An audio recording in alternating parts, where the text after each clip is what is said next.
할렐루야. 오늘 우리 참 베드로전서 말씀을 통해서 함께 나눌 두 가지가 있습니다. 하나는 우리 베드로전서 4장 1절에 있는 말씀, 바로 예수 그리스도로 마음의 갑옷을 삼으라 라는 말씀이고요. 두 번째는 우리 서로 사랑하고 봉사하고 헌신하라, 이런 두 가지 제목을 가지고 함께 말씀을 나누고자 합니다. 여러분, 우리가 성경 말씀을 하시는 것들이 이것을 어떻게 믿고 따라가느냐에 따라서 여러분 삶이 달라집니다. 어떤 사람은 자신의 상황과 처지만 보면서 나는 진짜 보잘것없어, 나는 지금까지 살면서 이루어 놓은 것도 없어, 내 인생은 실패한 인생이야, 이렇게 생각하는 사람이 있고요. 그러나 그 생각에 따라서 더 오히려 그 삶이 그렇게 되어지는 것들을 볼 수 있습니다. 반대로 어떤 사람은 지금 너무 힘들고 형편이 어렵고 참 실패가 있고 부족한 것이 많지만 나는 하나님이 사랑하시는 사람이다, 주님이 나와 함께 하신다, 이런 믿음을 가지면 여러분 그 믿음이 그 삶을 그 믿음대로 변화시켜 나가는 것입니다. 여러분, 상황은 똑같은데 삶을 바라보는 눈이 다른 것에 따라서 여러분 반응하는 것들이 달라지지 않습니까? 어떤 사람은 그냥 사실대로 말하고 보는 것에 그칩니다. 지난번에 말씀을 드렸죠. 여러분, 우리가 보는 게 전부가 아닌 거예요. 빙산의 일각이라고 말하지 않습니까? 우리가 보는 것은 9분의 1, 10분의 1 정도밖에 안 돼요. 사실 그 밑에 90%가 있는데 그건 보지 못한다라는 것이 아니겠습니까? 우리가 분명히 보지 못하는 게 있는데도 내가 다 보고 있는 것처럼, 내가 다 아는 것처럼 여러분 그렇게 내 삶도 또 다른 사람도 그렇게 판단하며 살아가는 것, 여러분 그것이 참 어리석은 삶으로 살아가게 만드는 것이 아니겠습니까? 베드로전서 4장은 사도 베드로를 통해서 하나님이 저와 여러분에게 들려주시는 하나님의 말씀인 것입니다. 여러분, 베드로전서는 어떤 말씀이냐고 들었습니까? 박해받는 성도들에게 사도 베드로가 이 편지를 써서 지금 격려하고 있는 말씀인 것을 볼 수 있습니다. 당시 그리스도인들은 예수 믿는다는 이유로 너무나 많은 어려움을 당했습니다. 베드로전서 4장 1절부터 11절까지 이런 어려움을 당하는 성도들에게 하나님의 마음을 가지고 살아라, 이렇게 권면하고 있는데요. 우리 이제 한 절씩 함께 살펴보도록 하겠습니다. 베드로전서 4장 1절 말씀을 우리 같이 읽어볼까요? 시작. 그리스도께서 이미 육체의 고난을 받으셨으니 너희도 같은 마음으로 갑옷을 삼으라. 이는 육체의 고난을 받은 자는 죄를 그쳤으니. 오늘 제가 이 말씀을 준비하면서 여기에 이런 말씀이 있습니다. 너희도 같은 마음으로 갑옷을 삼으라. 여러분, 여기서 이 헬라어로 쓰여 있는 이 말씀의 원뜻을 보면 그리스도께서 육체로 고난을 받으셨으니 너희도 동일한 생각을 무장하라, 이렇게 말하고 있습니다. 여러분, 여기서 중요한 것은 두 가지 단어가 있는데 하나는 마음이라는 것이고 하나는 갑옷으로 삼으라, 이렇게 하는 말씀인 것입니다. 개역 개정 성경을 보면 마음으로 번역했지만 이것이 쓰여 있는 원어 헬라어를 보면 여기에는 이 마음이라는 게 그저 감정적인 마음이 아니죠. 생각, 의도, 결심, 태도, 이것을 의미하고 있습니다.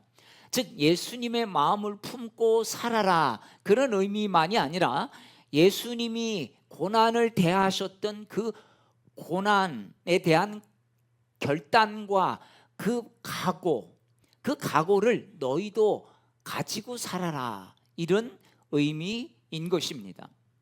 또한 갑옷을 삼으라, 이 말의 원래 뜻은요 무장하다라는 거죠. 여러분, 갑옷하면 옛날 여러분 로마 병사들 본 적 있으시죠? 이렇게 영화 같은 데 보면 여기 빗자루 같은 거 하나 여기다 딱 꼽혀 있고, 그 다음에 이 바가지 같은 걸 쓰고, 그 다음에 위에는 이렇게 두꺼운 지금으로 말하면 방탄조끼 같은 거죠. 입고 요즘 여자들 입는 치마 같은 거 보셨어요? 옛날에는 이 치마 안에다 물론 또 바지가 있지만 치마를 입고 그래서 활동하기 편하게 그런 옷을 입은, 그래서 한쪽에는 창을 들고 한쪽에는 방패를 들고 이렇게 싸웠던, 여러분 이게 완전 로마 군대의 무장 아니겠습니까? 베드로 사도는 그리스도인들에게 전쟁에 나가는 군사들처럼 그리스도의 고난의 정신으로 무장하라, 이것이 바로 그리스도의 마음으로 갑옷을 삼으라, 이런 의미를 가지고 있는 것이죠. 그 당시 사람들은 로마 군사들이 너무나 흔하게 보여지는 모습입니다. 이 말씀을 보면서 그래, 로마 병사들처럼 전쟁에 나갈 때처럼 그렇게 무장하고 살으라, 이 말씀이구나 라고 하는 것들을 바로 깨닫는 것입니다. 여러분, 갑옷으로, 같은 마음으로 갑옷을 삼으라, 이 말씀이 오늘날 우리에게는 어떤 말씀이겠습니까? 힘든 일이 있어도 나는 주님 말씀, 이 말씀대로 살겠다. 어떤 일도 감정으로 반응하지 않고 믿음으로 반응하겠다. 사람보다 하나님을 기쁘시게 하는 나의 모습으로 살겠다. 여러분, 이것이 마음을 믿음으로 무장하는 것이 아니겠습니까? 살다 보면 참 우리를 힘들게 하는 문제를 종종 만날 때가 있습니다. 그럴 때 여러분 어떻게 이 말씀을 적용할 수 있을까요? 그래, 주님도 고난 당하셨는데 내가 뭐라고 불평만 하고 있을 것인가? 여러분, 이렇게 하면서 주님을 바라보는 거죠. 자꾸 우리의 마음에는 이 상황으로 인해서 지금 막 힘든 마음이 몰려오고 불안한 마음이 생기고 불평하고 입에서는 그냥 막 안 좋은 소리가 나올 수 있는 그런 상황이었는데 주님을 바라보면서 마음을 다잡는 거죠. 그래, 주님도 이런 상황에서는 어떻게 하셨을까? 그래, 십자가를 지실 때도 주님께서 그것을 담담하게 지셨는데 나도 예수 믿는다면 이것을 져야 하지 않겠는가? 여러분, 이러면서 자꾸 마음을 지켜내는 것이죠. 우리는 마음을 지키지 못할 때 이 많은 마음의 격동됨이 일어나죠. 격분이 일어납니다. 화가 일어납니다. 주체하지 못하고 때로는 막 해서는 안 되는 그런 말들을 서슴지 않고 하다가 때로는 내가 왜 이 말을 했을까 실망하기도 하는 것입니다. 여러분, 사무엘상 1장에 보면 한나가 주님 앞에 나가 기도함으로 격분됨을 고할 때 하소연하죠. 여러분, 사람 앞에서 우리가 하지 않으려면요, 하나님 앞에서 기도하면서 자기의 마음을 토로해야 합니다. 우리는 언젠가 이 마음 총량의 법칙이 있고 말의 총량의 법칙이 있어요. 어디 가서 말을 하고 싶은데 못하면 어떤 사람이 내 말을 받아줄 때 거기다가 다 쏟아붓는 거예요. 그러다 보면 때로는 속이 후련하다가도 어떻습니까?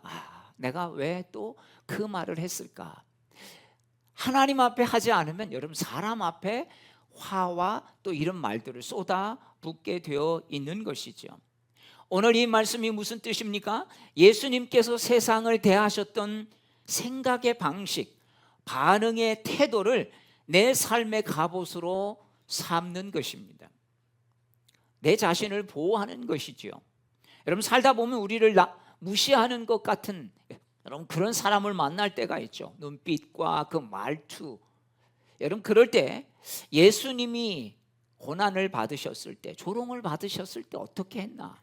여러분, 이런 것들을 생각하면서 흔들리지 않고 사람들의 평가와 태도에 자신의 존재 가치를 찾지 않으셨던 예수님을 바라볼 때 여러분 우리의 마음이 거기에 여러분 반응하지 않게 된다는 것입니다. 그래서 예수님을 마음의 갑옷으로 삼는 것은 왜 나를 저렇게밖에 대우하지 않나? 왜 나를 무시하나?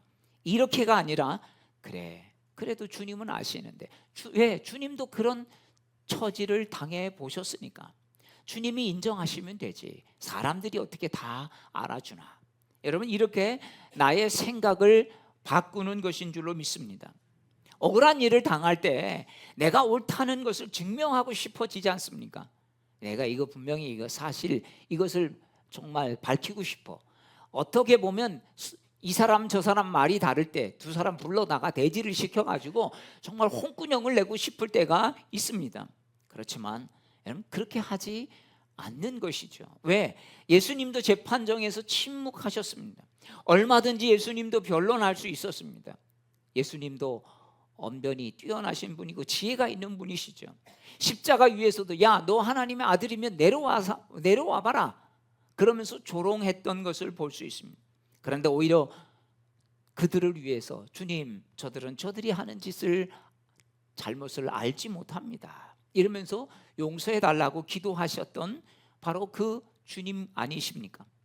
예수님을 마음의 갑옷으로 삼는 것은 내가 반드시 억울함을 풀어야 나는 직성이 풀려 이게 아니라 그래 하나님 아시는데 하나님 내 마음 잘 아시지 여러분 그러면서 하나님께 맡기는 것이 바로 그 마음의 갑옷을 삼는 것입니다. 여러분 참는 척하는 게 아니죠. 하나님을 신뢰하기 때문에 그것을 내려놓을 수가 있고 그것에 대해서 격하게 반응하지 않고 여러분 받아들일 수 있게 되는 것입니다. 몸의 이상으로 불안함이 한쪽에서 올라올 때 어떻습니까? 앞으로 어떻게 되지? 내 건강은 정말 괜찮을까? 온갖 내 병의 증세를 막 인터넷에서 찾으면서 그럴 때 여러분 마음에 막 그래 내가 염려하고 건강한다고 내 건강을 지킬 수가 있나? 주님이 건강을 지켜주시는 거지. 여러분 예수님 같은 마음으로 갑옷을 삼는 것은 문제가 있어도 하나님을 먼저 바라보고 그래 하나님이 일하고 계시는데 여러분 이것을 믿는 것인 줄로 믿습니다. 불안이 없어지는 것이 아니라 불안보다 하나님을 더 크게 바라보는 것입니다. 우리의 마음은 상처받으면 여러분 자동으로 벽이 세워집니다. 다시는 내가 저 사람하고 상종을 하지 않는다. 저 사람은 이제 끝이다. 그러나 예수님은 자신을 십자가에 못 박는 사람들을 위해서 기도하셨던 것을 볼 수 있습니다. 여러분 마음의 갑옷을 삼는 것은 무엇이겠습니까? 상처를 안 받는 강한 마음이 아닙니다. 상처를 받아도 그 사람을 향한 마음을 포기하지 않는 것. 여러분 이것이 바로 그 마음을 갑옷으로 삼는 것이죠. 예수님의 마음으로 무장한다는 것은 나는 강해, 나는 절대 이런 상황에 무너지지 않아 이렇게 다지는 것이 아닙니다. 오히려 하나님 저는 약하지만 내 감정으로 반응하지 않겠습니다. 내 자존심대로 행동하지 않겠습니다. 예수님이라면 이 부분에서 어떻게 반응했을까? 여러분 이것을 여러분 먼저 묻고 자신의 마음을 다잡는 것, 여러분 이것이 바로 갑옷을 삼는 것입니다. 여러분 마음의 갑옷은 예수님과 같은 마음의 태도와 마음의 반응을 나의 마음에 장착하는 것이죠. 누가 나를 공격해도 억울한 일을 만나도 불안이 찾아와도 내 감정이 아니라 예수님의 마음으로 반응하려고 하는 것, 예수님의 태도로 반응하려는 것이 바로 사도 베드로가 말하고 있는 예수님의 마음으로 갑옷을 삼는 것입니다. 결국 베드로전서 4장 1절은 이렇게 말씀하고 있는 거죠. 어려움이 왔을 때 예수님 생각해, 어려움이 왔을 때 예수님처럼 반응해. 이것이 바로 마음으로 무장하는 거야. 이것이 세상을 이기는 힘이고 성도가 입는 가장 멋진 그리스도인의 옷이 아닌가, 이렇게 우리에게 말하고 있는 것입니다. 그런데 오늘 말씀은 이 예수님의 옷을 내 갑옷으로 삼지 못하게 하는 그런 것들을 언급하고 있는데 여러분 그것이 무엇입니까? 2절에서는 우리 2절 말씀 한번 보겠습니다. 뭐라고 되어 있습니까? 다시 사람의 정욕을 따르지 않고. 여러분 정욕을 따라 사는 것입니다. 이 정욕이 뭐겠습니까? 내 안에서 욕심이 되어지는 대로 본능대로 그냥 반응하는 것입니다. 누가 화나게 하면 화를 내고, 누가 싸움을 걸어오면 그냥 싸움을 하는 것이고, 누가 주먹을 날리면 나도 주먹을 날리는 것이고. 여러분 이게 정욕을 따르는 삶이죠. 그런데 이 정욕을 따라 살지 않는 것입니다. 왜? 하나님의 뜻을 따라 살려고 하기 때문이죠. 자, 3절은 또 이어서 이렇게 말합니다. 우리 같이 읽겠습니다. 시작. 너희가 음란과 정욕과 술 취함과 방탕과 향락과 무법한 우상 숭배를 하여 이방인의 뜻을 따라 행한 것은 지나간 때로 족하도다. 자, 예수님의 마음으로 무장하지 않으면 어떻습니까? 결국 옛사람의 습관대로 살아간다는 것입니다. 자, 지금 베드로전서의 이 교인들은 어떤 사람들입니까? 옛날에는 하나님을 알지 못할 때는 이방인의 뜻에 따라 살아갔던 사람들이에요. 예수님 모르기 전에는 그냥 세상 사람들처럼 자기가 하고 싶은 대로 그렇게 하며 살았던 사람들인데, 이제 예수를 믿고 주님을 믿는다고 하면서 이런 옛사람의 성격 속에서 이제 자신을 보호하는 것입니다. 이제 그렇게 살면 안 된다는 거죠. 근데 여러분, 알면서도 안 되는 게 더 많지 않습니까? 예수님의 마음을 무장하지 않으면 결국 비슷한 환경이 오면 그런 모습으로 반응하게 되는 것을 볼 수 있습니다. 어느 날 저도 무심코 운전을 하는데 뭐 길을 아니까 이제 내비를 틀지는 않죠. 그리고 가는데 분명히 오른쪽으로 가야 되는데 왼쪽으로 트는 거예요. 제가 요즘에 이제 왼쪽으로 내포 쪽으로 가는 때가 더 많죠. 거기 이제 도서관이 있고 여러 가지 좀 필요한 곳이 있어서 가는데, 그렇게 가다 보니까 분명히 오른쪽으로 틀어서 가야 되는데 생각 없이 보면 내가 그동안 왼쪽으로 좀 많이 갔구나. 그러니까 나도 모르게 생각을 분명하게 하지 않으면 습관대로 틀게 되어 있는 것을 보게 됩니다. 아차, 갔다가 내가 왜 일로 가지? 다시 돌아서 오른쪽으로 돌아갔던 적이 있습니다. 여러분, 예수님의 마음으로 무장할 때 우리의 과거의 삶의 습관들이 있죠.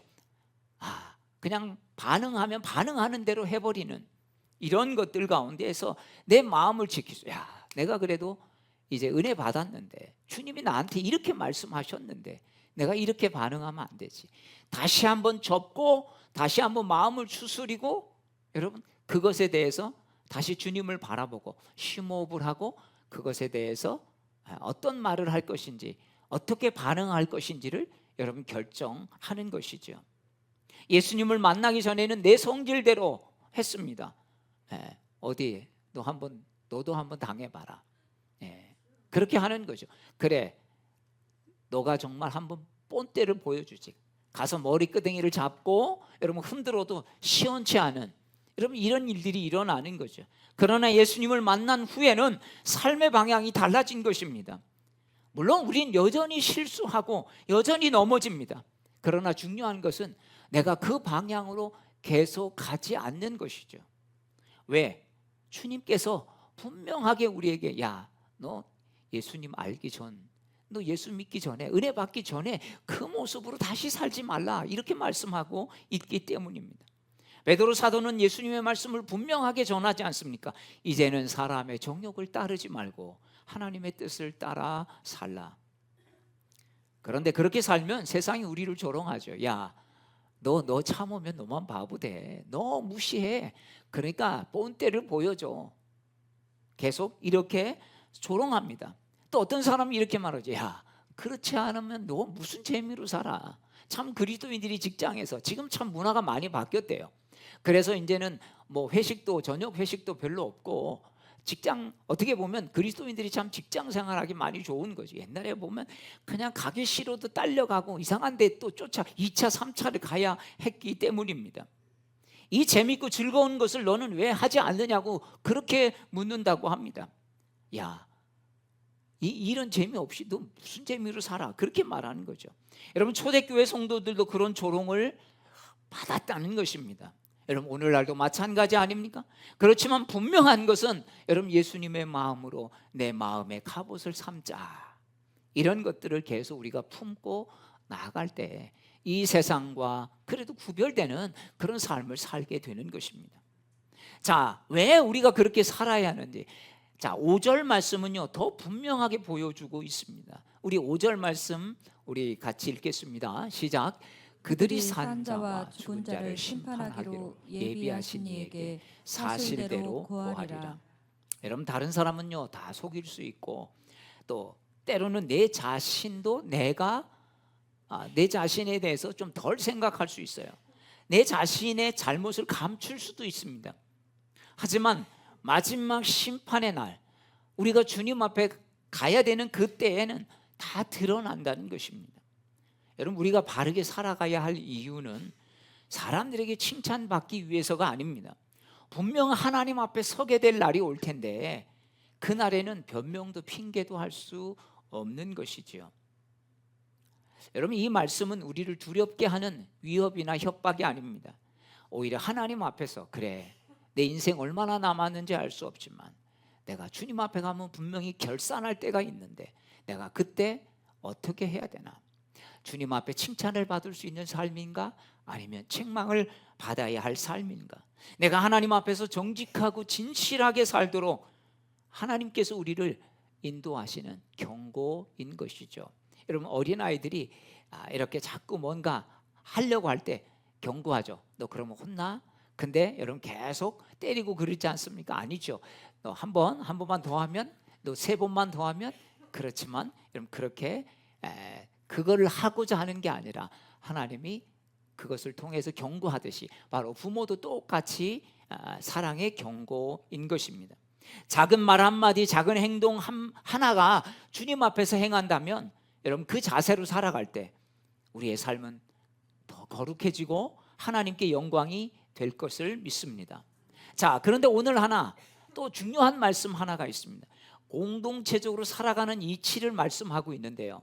근데 여기에 보면 중요한 단어들이 있습니다. 자, 4장 8절부터 10절을 보면 사도 베드로는 계속해서 우리 8절 말씀 보여주십시오. 우리 같이 읽어보겠습니다.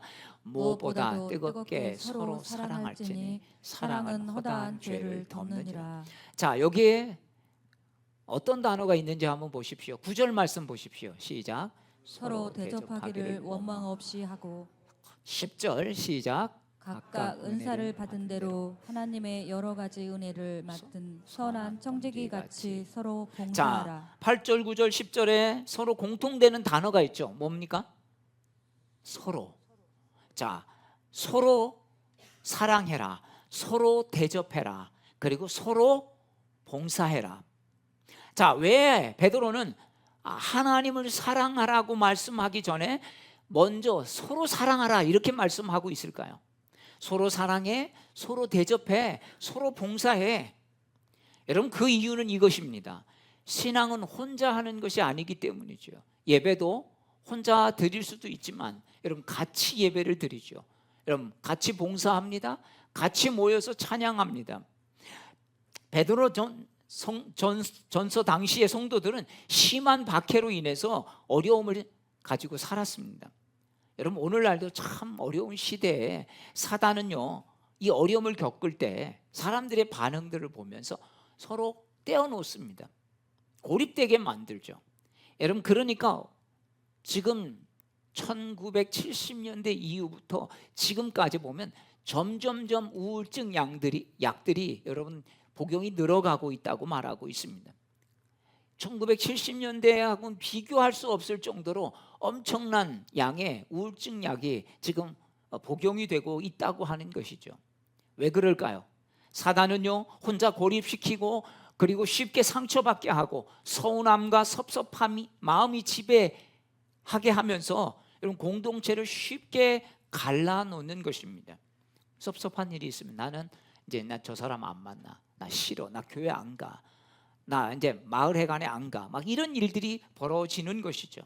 왜냐하면 사단은 운 사자와 같이 삼킬 자를 찾기 위해서 혼자 있게 만들어서 공격하는 것입니다. 여러분, 동물의 왕국이나 내셔널 지오그래픽 같은 거 보면 여러분, 그 초원에서 맹수들이 그 떼를 공격할 때 어떻게 합니까? 딱 보고 이제 흩어놓죠. 서로 양쪽에서 공격하면, 그러면 거기서 흩어지면서 제일 약한 것들을 골라냅니다. 그리고 그 혼자 있을 때 공격해서 그것을 잡아가는 것이 아니겠습니까? 사도 베드로는 이 시대를 이길 비결을 바로 서로 사랑하는 것이다 라고 말하고 있습니다. 그래서 8절에는 뜨겁게 서로 사랑하고 끝까지 사랑하는, 여러분 여기에 이제 헬라어의 그 원어를 보면요 이렇습니다. 끝까지 잡아당기는 거예요. 서로 사랑하는 게 끝까지, 쉽게 포기하지 않고 끝까지 사랑하라는 것이죠. 사도 베드로는 우리의 본성을 너무나 잘 알고 있습니다. 여러분 우리는 아무리 하려고 해도 끝까지 하기가 참 어렵습니다. 그래서 같이 하는 거죠. 여러분 혼자 하기는 참 어려운데 같이 하면 그래도 또 오래 지속할 수 있습니다. 혼자 가면 어떻게 보면 더 빨리 갈 수 있는 것 같지만 같이 가야 오래 할 수 있는 것입니다. 사랑하기 쉬운 사람만 사랑하는 것은 여러분 그렇게 어렵지 않습니다. 노력하지 않아도 사랑이 가는 사람들이 있죠. 그런데 아무리 사랑하려고 하는데도 참 안 되는 사람들이 있습니다. 왜? 실망스러움을 주는 사람들이 있잖아요. 사랑하려고 하면 할수록 시험 들게 하는 사람들이 있습니다. 그래도 사랑해야지, 이런 말은 우리가 누구나 다 할 수 있죠. 그렇지만 서로 사랑하지 않으면 여러분 우리는 참 지속하기가 어렵다는 것입니다. 나는 관계를 개선하려고 손을 내밀었어요. 내가 잘못한 것이 있어서 이렇게 용서를 구합니다. 집사님, 제가 지난번 너무 잘못한 것 같아요. 미안해요. 용서해 주세요. 무슨 말이에요, 집사님? 저도 잘못했는데. 여러분 이렇게 하면 얼마나 은혜롭습니까? 근데 제가 잘못했어요. 그러면 한 사람이 이렇게 반응할 수도 있어요. 알았으면 됐어. 앞으로 조심해. 여러분 이렇게 나오면 정말 힘든 거죠. 내가 잘못했다고 말을 했지만 이게 좋지 않은 마음들이 올라올 수 있다는 것입니다. 여러분 여기서 서로라는 말을 내가 할 때 너도 나처럼 해, 이렇게 하면 우리가 서로라는 말을 그냥 거기에만 적용하면 서로라는 말을 참 하기 어렵습니다. 어느 때는요 이웃이 나에게 선대를 해도 내가 똑같이 반응하고 싶어도 반응할 의지도 여유도 없을 때가 있잖아요. 저 사람이 그래 나를 좀 생각해서 손을 내밀어, 그러니까 알아요. 그런데 같이 밥 먹자고 해도 때론 내가 그렇게 하기가 어려운 마음이 있을 때가 있어요. 나는 서로를 못하는 거죠. 서로란 내가 할 때 저 사람도 해야 하지만 그렇지 않아도 내가 하지 못할 때 저 사람이 할 수 있을 때가 있다는 거예요. 여러분 우리가 딱 내가 하면 바로 이 사람이 해야 돼, 이게 서로입니까? 여러분 이것도 서로지만 내가 손을 내밀었는데 저 사람이 지금 손을 못 내밀어. 그렇지만 언젠가는 손을 내밀 수 있는 거예요. 저 사람이 나한테 손을 내밀었는데 내가 그 손을 못 잡아줄 수 있어요. 지금 그럴 만한 내가 여유가 없어요. 지금 나 하나 일어서기도 힘든 거예요. 그런데 내가 좀 힘든 거 알고 또 나중에 시간 차이는 있지만 손을 내미는 거, 여러분 이것도 서로라는 사실을 잊지 마시기를 바랍니다. 여러분 내가 꼭 지금 할 때 저 사람 하지 못해도 그 사랑을 통해서 저 사람이 할 때까지 기다려주는 것도 여러분 서로라는 사실, 우리가 이것을 꼭 잊지 말아야 할 것입니다. 이게 안 되면요 내가 손 내밀었을 때 저 사람이 손을 덥석 잡아주고 네, 그래 나도 잘못했어, 내가 그동안 조금 서운했지, 여러분 이러면 얼마나 좋습니까? 여러분 그렇게 못할 때가 많다는 거죠. 나도 그렇게 못하고 저 사람도 그렇게 못하고. 그래서 우리는 끝까지 손을 내밀고 더 사랑하고 섬겨줄 때 여러분 그게 어떻습니까? 거기서 하나님의 나라가 여러분 일어나는 것입니다. 자, 4장 11절 말씀을 우리 같이 읽도록 하겠습니다. 4장 11절 말씀 시작. 만일 누가 말하려면 하나님의 말씀을 하는 것 같이 하고 누가 봉사하려면 하나님이 공급하시는 힘으로 하는 것 같이 하라. 이는 범사에 예수 그리스도로 말미암아 하나님이 영광을 받으시게 하려 함이니 그에게 영광과 권능이 세세 무궁하도록 있느니라. 아멘. 자, 여러분 우리가 여기서 중요한 것은 무엇을 하느냐가 아닙니다. 누구의 힘으로 하느냐입니다. 사람의 지혜로 말하지 말고 하나님의 말씀으로 하라는 것입니다. 내 힘으로 하지 말고 하나님의 말씀을 하는 것 같이 하라는 것입니다. 봉사하는 것도 하나님이 공급하시는 힘으로 하라는 것입니다. 여러분 내 힘은 한계가 있어요. 그래서 우리가 제일 무서운 게 뭔지 아십니까? 나는 할 만큼 했어. 이러면 여러분 참 돌이키기 어렵습니다. 나는 최선을 다했어. 참 옛날에 재밌는 우화가 있어요. 소와 이 사자가 결혼을 했습니다. 너무 사랑해서. 그러니까 소는 막 사랑해서, 소와 사자가 사랑해서 결혼을 했어요. 소는 너무 이제 그 사자가 좋으니까 막 자기가 먹는 풀을 맛있게 요리를 해서 사자한테 줬어요. 사자는 맛이 없지만 사랑하는 사람이 해주니까, 사랑하는 소가 해주니까 그걸 막 열심히 먹었어요. 근데 어느 날 또 이제 사자가 내가 그래 제일 좋아하는 이 고기를 막 해가지고 소한테 줬어요. 근데 소도 참 먹기 쉽지 않지만 어떻게 해요? 그래 사랑하는 사람이 해주니까 그걸 열심히 먹었죠. 그런데 이제 점점 한계가 되는 거예요. 야 이제 진짜 못 먹겠다, 진짜 못 먹겠다. 그런데 서로 반응을 알잖아요. 그러니까 어떻게 됩니까? 서로 이제 싸우기 시작했죠. 야 내가 너한테 내가 진짜 최고로 좋아하는 걸 줬는데 왜 너는 표정이 그 모양이냐. 그러면서 서로가 이제 돌아서기 시작했습니다. 나는 너한테 최선을 다했어. 최선을 다했어. 여러분 무엇이 최선인가요? 여러분 자기 위주의 최선이 정말 무섭다라는 거죠. 그래 나는 할 만큼 했어 너한테. 근데 저 사람은 반응이 영 시원찮아. 왜 저 모양이야? 여러분 이러면 우리는 정말 그 마음을 다시 돌이키기 어렵다는 것입니다. 오늘 11절은 분명하게 우리에게 정리해 줍니다. 너 힘으로 하지 말라는 거예요. 정말 하나님이 공급해 주시는 그 힘으로 하라는 것입니다. 내 힘으로 버티겠다는 결심으로 하라는 게 아닙니다. 예수님이 주시는 마음을 가지고 하라는 것입니다. 그래 내가 예수님의 마음으로 하려고 하는 게 아니라 내 의지로 하려고 하는 거지. 때로는 내 만족으로 하려고 하는 거지. 예수님의 힘으로 섬기겠다는 결단, 여러분 이것이 바로 11절 말씀의 의미가 아니겠습니까? 사랑하는 여러분, 무엇을 하시든지 하나님이 공급하시는 힘으로 하시기를 바랍니다. 사랑도요 내 힘으로 하려고 하고 내 의지로 하려고 하고, 그래 내가 좀 너보다 나아, 내가 좀 더 너보다 마음이 넓은 사람이야, 이런 마음으로 하려고 하면 이게 서로가 주고받고가 되어야 되는데, 그렇지 못하면 상당히 어려운 것이 되어지는 것입니다. 사랑하는 여러분, 우리는 언젠가 하나님 앞에 서야 합니다. 그날에는 변명도 핑계도 할 수 없어요. 이 날을 위해서 주님께서 우리의 마음에 갑옷을 삼고 살아야 한다고 말씀하고 있습니다. 과거의 정욕대로 살았던 것 이제 버리고 주님이 기뻐하시는 삶을 살 수 있어야 한다고 말합니다.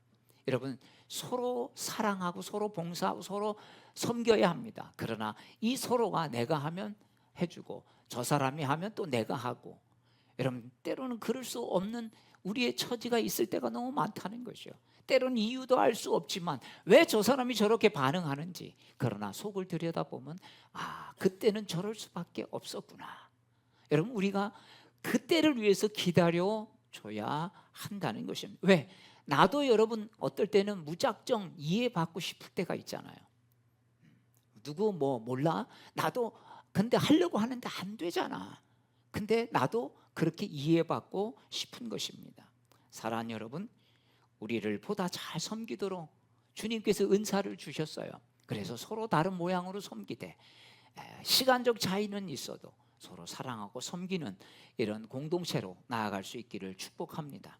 이 한 주간 여러분 문제 보지 말고요, 예수님 바라보면서 예수님의 마음이 가장 멋진 갑옷이 되어서 그 예수님의 마음으로 갑옷을 삼고 이 세상에서 공격해오는 사단의 불화살들로 우리를 막아내고 주님께서 주시는 귀한 은혜로 나아가는 우리 모두가 되시기를 주의 이름으로 축복합니다.